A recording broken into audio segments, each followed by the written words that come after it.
بسم اللہ الرحمن الرحیم۔ السلام علیکم ناظرین، ملک ٹی وی میں خوش آمدید کہتے ہیں۔ آئیے چلتے ہیں آج کی سٹوری کی طرف۔ فوزیہ ایک گاؤں کی رہنے والی تھی۔ وہ بہت بھولی بھالی اور معصوم لڑکی تھی۔ اس کی شادی کا فیصلہ اس وقت ترم خان سے کر دیا گیا تھا جب وہ ابھی 7 برس کی تھی۔ ترم رشتے میں اس کا کزن تھا اور فوزیہ سے 7 سال بڑا تھا۔ خاندان کا لڑکا تھا، بھلا والدین کو کیا اعتراض ہو سکتا تھا۔ بات پکی ہو گئی تو منگنی پر اصرار ہونے لگا۔ ترم خان کے والد چاہتے تھے فوزیہ کے سر پر چندری ڈال کر دیں تاکہ یہ رشتے مضبوط ہو جائے۔ وقت بدلتے دیر نہیں لگتی۔ جب برادری گواہ ہوتی ہے، لڑکی والے بعد میں اپنی زبان سے نہیں پھر سکتے اور سر نیچ بھی ان کا ساتھ دیتے ہیں۔ منگنی کے بعد دونوں کھیتوں میں ملنے لگے، دونوں کے دل میں محبت کے چراغ جلنے لگے۔ ترم ایک صاف نیت نوجوان تھا، فوزیہ کا احترام کرتا تھا کیونکہ وہ اس کی ہونے والی بیوی تھی۔ اس کو اپنی عزت جان کر سمجھاتا تھا، ہماری شادی سے قبل کھیتوں میں یوں ملنا ٹھیک نہیں، گاؤں والے ہمیں اچھی نظر سے نہیں دیکھیں گے، بہتر ہوگا جب موقع ملے گا تو گھر پر ہی بات کر لیا کریں گے۔ لڑکیاں ان معاملات میں اکثر جذباتی ہو جاتی ہیں۔ فوزیہ بھی ایک جذباتی لڑکی تھی۔ وہ زیادہ دن ترم خان کو دیکھے بغیر نہیں رہ سکتی تھی۔ کسی بچے کے ہاتھ کوئی نہ کوئی پسندیسہ بھیج دیا کرتی، ناچار اس کے منگیتر کو اس کا مان رکھنا پڑتا، تاہم ہر بار وہ اسے سمجھاتا، گاؤں میں رسوا ہونے سے بہتر ہے تحمل سے کام لیں، زیادہ دنوں کی بات نہیں ہے، تمہارے بڑے بھائی کے دبئی سے آتے ہی ہماری شادی ہوگی، لہذا اب تم بلا وجہ گھر سے قدم مت نکالو، مجھے اچھا نہیں لگتا تمہارا یوں کھیت کھلیوں میں گھومنا۔ دراصل ترم خان ایک ایسا نوجوان تھا جسے اپنے سے زیادہ اپنی منگیتر کی عزت کا احساس تھا۔ وہ اسے کسی صورت لوگوں کی نظروں میں گرانا نہیں چاہتا تھا۔ گاؤں کا ماحول وہی صدیوں پرانا تھا جہاں منگنی کے بعد منگیتر کا ملنا سخت معیوب سمجھا جاتا تھا۔ اگر کوئی ایسی خفیہ ملاقاتوں کی خبر سرپنچوں تک پہنچا دے تو منگنی کا بندھن ختم کرنے کا حکم دے دیا جاتا تھا۔ بے قرار دلوں کے قرار کی خاطر ترم نے 6 ماہ بعد والدین پر زور ڈالا کہ فوزیہ کا بڑا بھائی آ گیا ہے، اب شادی کی تاریخ لے لی جائے، ورنہ واپس دبئی چلا گیا تو پھر 2-4 سال کے لیے شادی التوا میں پڑ جائے گی۔ بیٹے کے اصرار پر والدین لڑکی والوں کے گھر گئے۔ انہوں نے انکار نہ کیا تو مگر ایک باری شرط رکھ دی کہ تم 2 ایکڑ زمین لڑکی کے نام لکھ دو اور حق مہر میں بھی 5 لاکھ ہوگا، اور یہ رقم سہاگ رات ادا کرنی ہوگی تاکہ ہم خود لڑکی کے مستقبل کی خاطر اپنے پاس محفوظ کر لیں۔ کیا خبر کل تم مہر کی رقم نہ بھی دو۔ یہ شرطیں سن کر قادر بخش ہکا بکا رہ گیا، گھر آ کر سر پکڑ کر بیٹھ گیا۔ بیٹے سے کہا، مجھے تمہارے چاچا کی نیت ٹھیک نہیں لگتی، ورنہ کوئی بھی لڑکی کے بدلے ایسی شرطیں نہیں رکھتا۔ ترم خان حیران ہوا کہ مگر وہ ایک ذہین نوجوان تھا، سمجھ گیا کہ یہ لوگ رشتے سے پھرنے والے ہیں، لہذا شرطیں مان لینے میں کوئی حرج نہیں، دیکھیں پھر کیا شوشہ نکلتے ہیں، بہتر ہے کہ جھوٹے کو اس کے گھر تک پہنچا دیا جائے۔ اس نے باپ کو قائل کر لیا، منگنی میری عزت، میری مان، میرا بھرم ہے، اس رشتے کا ہر حال میں مان رکھوں گا۔ آپ یہ شرائط مان لیں، ہماری زمین کافی ہے، اگر 2 ایکڑ لکھ دیں گے تو کچھ فرق نہ پڑے گا، 5 لاکھ کا انتظام بھی ہو جائے گا، اب بس جا کر چاچا سے تاریخ لے آئیں۔ قادر بخش نہیں چاہتا تھا کہ روز اول سے ان کے آگے نیچا ہو جائے، مگر ترم کے مزاج سے بھی واقف تھا، اس نے بات مان لی۔ دوبارہ صاحبزاد کے در پر جا کر دستک دی، بتایا کہ اسے ساری شرائط منظور ہیں، مگر شادی کی تاریخ ہر حال میں بھی ابھی طے کرنی ہوگی۔ ترم کو اپنی منگیتر سے محبت تھی یا نہیں، لیکن وہ منگنی کے اس بندھن کو اپنی انا کا مسئلہ سمجھتا تھا اور کسی صورت اس بندھن سے دستبرار نہیں ہونا چاہتا تھا۔ تاہم فوزیہ کے دل میں اس کی محبت نے گھر کر لیا تھا۔ وہ ترم خان کے بغیر کسی اور کے ساتھ زندگی بسر کرنے کو گناہ سمجھتی تھی۔ لڑکے والوں نے جب صاحبزاد کی ہر شرط مان لی تو فوزیہ کی ماں نے ٹال مٹول سے کام لیا، بولی ابھی تو بڑے لڑکے کی شادی کرنی ہے، فوزی کی باری بعد میں آئے گی، زردار کی شادی انہوں ہو جانے دو، پھر بیٹے کی شادی کی تاریخ دوں گی۔ ایسے نہیں ہو سکتا، زردار تو 1 ماہ بعد جانے والا ہے، یعنی وہ دبئی سے کب آئے گا، بھائی اور بہن کی شادی کی تاریخیں قریب قریب رکھ لو۔ زردار کی منگنی تو ہو چکی ہے، وہ تو ٹھیک ہے، لیکن لڑکی والے ابھی راضی نہیں ہیں، وہ 2 سال کی مہلت مانگ رہے ہیں۔ زردار کی منگیتر میری سگی بھتیجی ہے، اب میں ان لوگوں کی خاطر اپنے بھائی کو نہ تو ناراض نہیں کر سکتی، لہذا تم بھی 2 سال صبر کر لو۔ ترم خان کا اندازہ درست نکلا، فوزیہ کا رشتہ اس کا بھائی دبئی سے لایا تھا، یہ لڑکا اس کا دوست تھا اور اچھا کما رہا تھا۔ ان لالچی لوگوں نے ذرا سوچا کہ اگر ترم خان کی بجائے فوزیہ کی شادی مہربان سے کر دیں تو ہمارے وارے نیارے ہو جائیں گے۔ بیٹی بھی عیش کرے گی اور ہم بھی، کیونکہ وہ لڑکا اکیلا تھا، اس کے ماں باپ بھائی کوئی بھی نہیں تھا، اور اسے ایک امیر آدمی نے پالا تھا جس کی کوئی اولاد نہ تھی۔ اس امیر آدمی کی دولت کا وہی ولی وارث تھا۔ بھلا سونے کی چڑیا کو کون پکڑنا نہیں چاہتا؟ جبکہ ترم کا باپ زیادہ امیر آدمی نہ تھا، وہ بس سفید پوش لوگ تھے، تھوڑی سی زرعی اراضی کے بیل بوت تھے، وہ اور زندگی جی رہے تھے۔ فوزیہ کے والدین کو احساس ہوا کہ انہوں نے بچپن میں بیٹی کی ترم سے منگنی کر کے بہت بڑی غلطی کی ہے، اور اب کسی بہانے سے رشتے کو توڑ کر ہی نجات مل سکتی ہے۔ تاریخ دن اس انکار پر فوزیہ بجھ کر رہ گئی۔ پھر جب اس نے گھر میں یہ باتیں سنی کہ دبئی والا رشتہ ترم کے رشتے سے 1000 گنا بہتر ہے، تو وہ سخت پریشان ہو گئی۔ گھر سے نکلنے پر پابندی لگا دی گئی تھی۔ وہ اپنے منگیتر کی چاہ میں تڑپنے لگی، فوراً سے ساری صورتحال سے آگاہ کرنا چاہتی تھی، لیکن ملاقات کے تمام راستے بند تھے۔ بڑے بھائی کی موجودگی میں گھر کے دروازے سے باہر جھانک بھی نہیں سکتی تھی۔ ادھر اس کے گھر والے دبئی والے رشتے کی پر سنجیدگی سے غور کر رہے تھے۔ جب ترم کو ان باتوں کا علم ہوا تو اس کی بری حالت ہو گئی۔ وہ غصے سے کھولنے لگا۔ تہیہ کر لیا، چاہے جان چلی جائے، وہ اپنی منگیتر کی شادی کسی اور سے نہیں ہونے دے گا۔ اس جان پر کھیل کر بھی حاصل کرنا پڑے تو وہ ایسا کر گزرے گا۔ وہ ان لوگوں میں سے تھا جو فیصلہ کر لیتے ہیں، اس پر ڈٹ جاتے ہیں۔ وہ اپنی زندگی اور جذبات سے کھیلنے والے کو کبھی معاف نہیں کرتے۔ اس کے والدین نے سر توڑ کوشش کی، مگر صاحب داد نے انہیں مایوس کر دیا۔ اس کی وجہ سے حالات نے سنگین صورتحال اختیار کر لی اور بات بگڑتی چلی گئی۔ فوزیہ کے والدین تو نہیں چاہتے تھے کہ کسی طرح بات بگڑے اور یہ رشتہ ٹوٹ جائے۔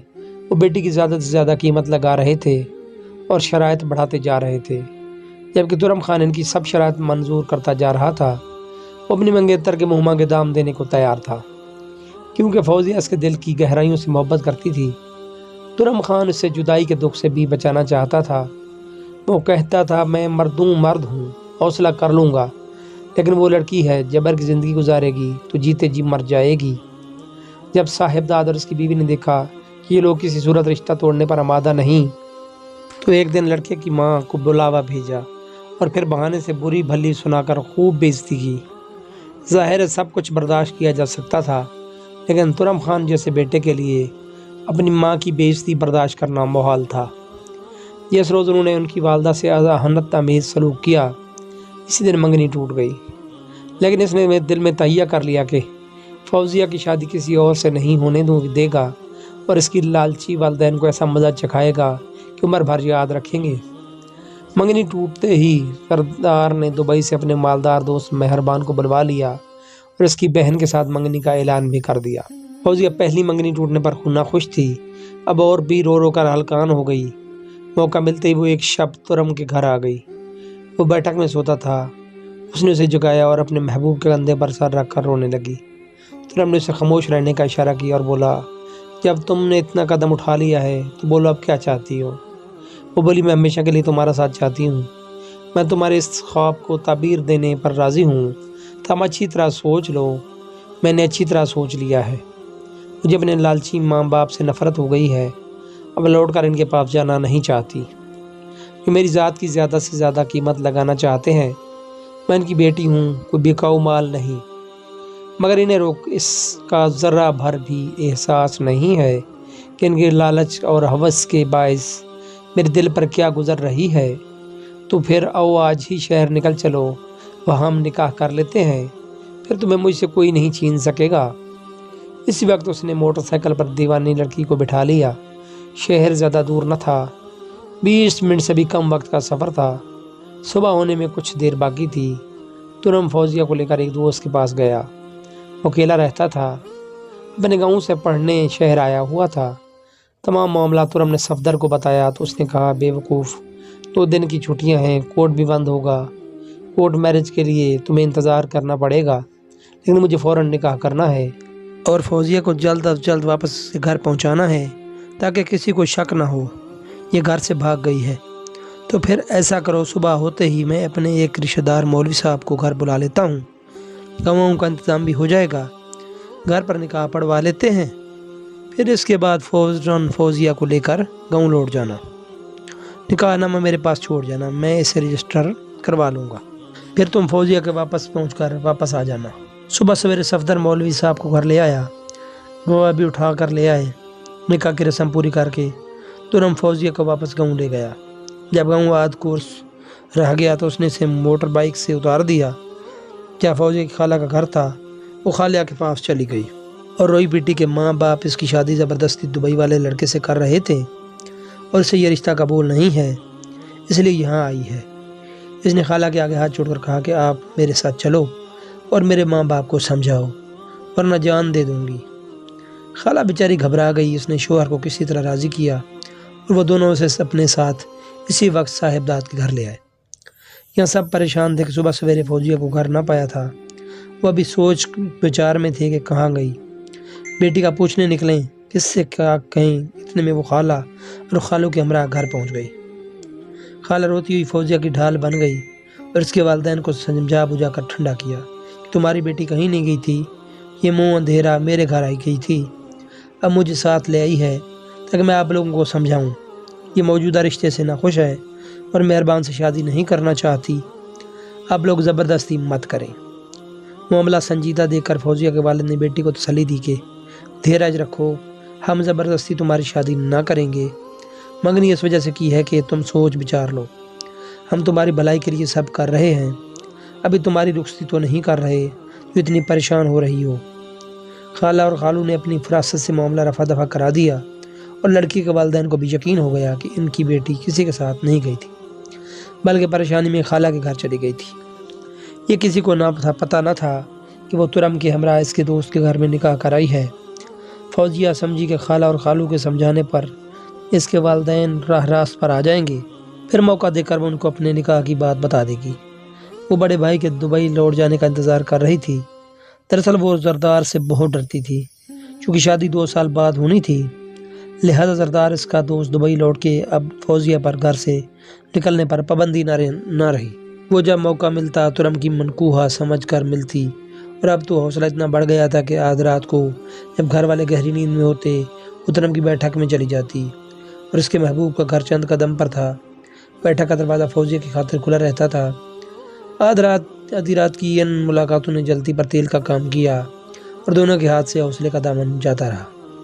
وہ خود ایک دوسرے کی امانت سمجھ چکے تھے، نکاح ہونے کا سوچ کر بے خوف ہو گئے تھے، یوں ان کی پاکیزہ محبت کو داغ لگ گیا۔ ایک دن ترم کے والدین صاحبزاد کے گھر گئے۔ انہوں نے بتایا کہ تمہاری لڑکی اپنی مرضی سے میرے بیٹے کے ساتھ نکاح کر چکی ہے اور نکاح نامہ ہمارے پاس موجود ہے، بہتر ہوگا کہ آپ اس کی رخصتی کر دو تاکہ گاؤں والوں کی نظروں میں ہماری عزت تمہاری عزت رہ جائے۔ دبئی والا لڑکا مارداز ضرور ہے مگر بغیر شخص ہے، گاؤں والے اس کا یہاں رہنا بسنا پسند نہیں کریں گے، بلکہ وہ منگنی ٹوٹ جانے کا ضرر خیر مقدم کریں گے اور ہم سے دوبارہ رشتہ جڑ جانے پر ہر کوئی اطمینان کا سانس لے گا۔ لڑکی کے باپ نے یہ 3 باتیں سن کر قادر بخش کے منہ پر تھپڑ رسید کر دیا۔ کہنے لگا تمہارا عمر اور رشتے کا لحاظ کر کے تمہاری پگڑی نہیں اچالی ورنہ تیری جان لے لیتا، تیرے لیے بس میرا یہ ایک تھپڑ ہی کافی ہے۔ ہاں تیرے بیٹے کا سر تن سے نہ اتروایا تو صاحبزاد نہیں، میں کسی ایسے نکاح کو نہیں مانتا جو مولوی کے بغیر ہو۔ کل ہی دبئی فون کر کے زردار کو بلواتا ہوں اور اس معاملے کا خاتمہ کراتا ہوں۔ گاؤں میں جب سرپنچ کو خبر ہوئی تو اس نے چپکے سے وہیں مہربان کو فون کر دیا جس کے ساتھ فوزیہ سے شادی کرنے کا اس کے والدین نے سوچ لیا تھا۔ سرپنچ نے کہا کہ میں نہیں چاہتا تمہارے گاؤں آ کر ذلت اٹھاؤ اور ہمارے لیے بھی یہ معاملہ ذلت کا باعث بنے، بہتر ہے اس شادی سے انکار کر دو کیونکہ یہ لڑکی تمہارے ساتھ شادی کرنے پر راضی نہیں ہے۔ مہربان نے سرپنچ کی نہ سنی۔ اس کے دل میں فوزیہ کے حسن کی تصویر بسی تھی، تم اس شخص سے مشورہ لازم تھا جس نے اسے گود لیا تھا۔ اس نے مہربان کو سختی سے منع کر دیا کہ دوست کی خوشی میں پاگل مت بنو، اس کی دیہاتی بہن اس سے ہرگز شادی مت کرو، میں خود تمہاری شادی کسی اعلیٰ گھرانے کی تعلیم یافتہ لڑکی سے کراؤں گا۔ مہربان اس منہ والے باپ کے آگے مجبور ہو گیا اور اس نے زوردار زردار سے معذرت کر لی کہ وہ اس کی بہن سے شادی نہیں کر سکتا۔ زردار کو صدمہ تو ہوا لیکن کیا کرتا، خاموش ہی رہا۔ گاؤں میں والدین نے رشتہ داروں کو بتایا تھا کہ وہ مہربان سے بیٹی کی منگنی توڑ رہے ہیں کیونکہ وہ ٹھیک ٹھاک لڑکا نہ تھا۔ اب ترم اور اس کے والدین کو یقین ہو گیا کہ زردار کی اکڑ نکل گئی ہے، دوبارہ فوزیہ کا رشتہ ہم حاصل کر لیں گے اور فوزیہ کو عزت سے بیاہ لائیں گے۔ ایسا نہ ہو سکا، ہٹ درمی باپ نے بیٹی کا رشتہ بھیج دیجیے کو نہ دیا۔ اس نے کہا کہ بے شک یہ میرے در پر عمر بھر کنواری بیٹھی رہے مگر ترم جیسے بدکماش سے اسے نہ بیاہوں گا۔ اسے علم نہ تھا کہ ترم اور فوزیہ تنہاؤں میں ملاقاتیں کرتے تھے، جس کا نتیجہ نکلا کہ قدرت نے ان کی ملاقاتوں کو از خود تشت ازبام کر دیا۔ انہی دنوں ترم مایوس ہو کر بیرون ملک جا چکا تھا۔ جب فوزیہ امید سے ہو گئی تھی تو یہ بات چھپی نہ رہ سکی۔ باپ نے زردار کو بلوایا اور تمام معاملہ اس کے سامنے رکھ کر پوچھا کہ اب کیا کرنا چاہیے۔ اس نے کہا ابا ترم جب ہاتھ آئے گا تو نمٹوں گا، ابھی فوزیہ کو اس کی خود سری کا مزہ چکھانا ہے، بس آج یہ اس کی زندگی کا آخری دن ہوگا اور کل یہ تو کیا اس کی نشانی بھی کسی کو نہ ملے گی۔ گاؤں میں یہ خبر اڑ گئی کہ فوزیہ بھاگ گئی ہے۔ کسی کو پتہ نہ تھا کہ کس کے ساتھ بھاگ گئی ہے اور کہاں گئی ہے، کیونکہ ترم تو دیار غار میں تھا۔ سبھی افسوس کرتے رہ گئے، لیکن زردار نے اپنی بہن کی گمشدہ پر افسوس کیا اور نہ ہی کسی سے اس بارے ایک لفظ کہا۔ وہ خاموشی سے جس طرح آیا تھا اسی طرح وہیں لوٹ گیا۔ وہ دن اور آج کا دن فوزیہ کے بارے میں کوئی اطلاع نہ مل سکی، وہ زندہ ہے یا مر گئی ہے، اسے زمین نکل گئی ہے، دریا میں تیرتی مچھلیوں نے کھا لیا۔ یہ ایک راز تھا اور راز ہی رہا۔